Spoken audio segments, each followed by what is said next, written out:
Most people ignore this cough mistake. Here's the simple timeline you should remember.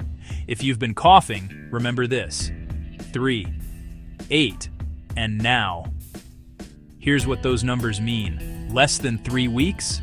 It's usually caused by a viral infection like a cold or the flu. 3 to 8 weeks? Your cough could simply be lingering after you've been sick. More than 8 weeks? That's considered a chronic cough, and it's time to book a doctor's appointment. But don't just watch the calendar. See a doctor sooner if your cough keeps coming back, stops you from sleeping or affects your daily life, comes with wheezing or shortness of breath, happens with frequent heartburn or a sour taste, started after taking a new medicine, especially certain blood pressure medications.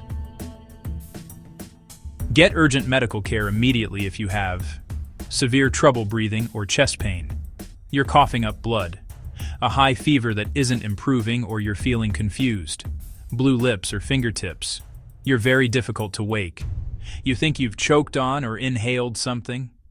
A long-lasting cough can have many causes, including a cough that lingers after a viral illness, asthma, allergies or postnasal drip, acid reflux, smoking or breathing and irritants, chronic bronchitis and other long-term lung conditions. Less commonly, pneumonia, tuberculosis, or other lung diseases.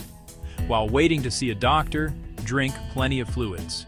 Avoid smoking and secondhand smoke.